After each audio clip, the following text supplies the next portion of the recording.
বন্ধুরা, আমি চলে এসেছি বাঙাল বাড়ি রান্নাবান্না চ্যানেলে। তো আজকে আমি বানাবো চিংড়ি মাছের ভাপা। তো চিংড়ি মাছের ভাপা বানাতে গেলে কি কি উপকরণ লাগে আপনারা দেখুন। এখানে আছে 200 গ্রাম চিংড়ি, আছে সর্ষে, পোস্ত, কাঁচা লঙ্কা, এটাকে আমি পেস্ট করে নেব। আর আছে ধনিয়া পাতা আর কাঁচা লঙ্কা। এখানে আছে সরিষার তেল, আর এখানে সব রকম মশলা আছে। তো এই সব উপকরণগুলো দিয়ে আমি বানাবো চিংড়ি মাছের ভাপা। তো দেখুন কিভাবে আমি বানাই। প্রথমে আমি মিক্সিং বলে এটাকে আমি পেস্ট করে নেব, পোস্ত, কাঁচা লঙ্কা আর সরিষা। তো দেখুন বন্ধুরা, আদা,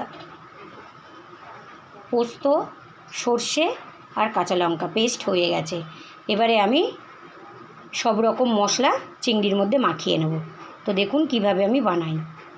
এখানে একটা টিফিন বক্স নিয়ে নিয়েছি, তার মধ্যে চিংড়িগুলো আমি দিয়ে দেব স্বাদ মতো লবণ, দিয়ে দেব হলুদ, দিয়ে দেব লঙ্কার গুঁড়ো, দিয়ে দেব সর্ষে, পোস্ত, কাঁচা লঙ্কা পেস্ট, দিয়ে দেব কয়েক টুকরো টমেটো, দিয়ে দেব গোটা কাঁচা লঙ্কা, দিয়ে দেব ধনিয়া পাতা, দিয়ে দেব সরিষার তেল। এবারে এটাকে আমি ভালো করে মেখে নেব। দেখুন এইভাবে আমি মেখে নিয়েছি। এবারে এর উপর দিয়ে অল্প একটু সরিষার তেল দেব। মাখা রেডি হয়ে গেছে। এটাকে এবারে ঢেকে দেব, দিয়ে গ্যাসের উপরে কড়া বসিয়ে তার মধ্যে জল দেব, দিয়ে একটা স্ট্যান্ড দেব, দিয়ে এটা বসিয়ে দেব। তো দেখুন কিভাবে বানাই। তো দেখুন বন্ধুরা, গ্যাসের উপরে কড়া বসিয়েছি, তার মধ্যে জল দিয়ে স্ট্যান্ড একটা দিয়ে দিয়েছি। এবারে আমি দিয়ে দেব চিংড়িটা মেখে রেখেছিলাম, সেটা দিয়ে দিলাম। এইভাবে 5 মিনিট হতে থাক। হয়ে গেলে 5 মিনিট পরে এসে খুলে দেখব, যদি হয়ে যায় তাহলে নামিয়ে নেব। তো দেখুন বন্ধুরা, এবারে আমি একটু খুলে দেখব।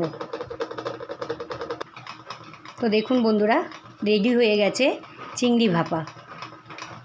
তো এবারে আমি নামিয়ে নেব। হয়ে গেছে এটা। তো দেখুন বন্ধুরা, অসাধারণ দেখতে হয়েছে চিংড়ি ভাপা। তো এইভাবে আপনারা বাড়িতে চিংড়ি ভাপা খেয়ে দেখুন, খুব ভালো লাগবে। আর যদি ভালো লাগে তাহলে অবশ্যই আমাকে একটা করে লাইক, কমেন্ট, শেয়ার, সাবস্ক্রাইব করে দেবেন। আর এইভাবে বাড়িতে আপনারা চিংড়ি ভাপা বানিয়ে খেয়ে দেখুন, খুব ভালো লাগবে। আর ভিডিওটা প্রথম থেকে শেষ পর্যন্ত আপনারা দেখুন। শুভ দুপুর।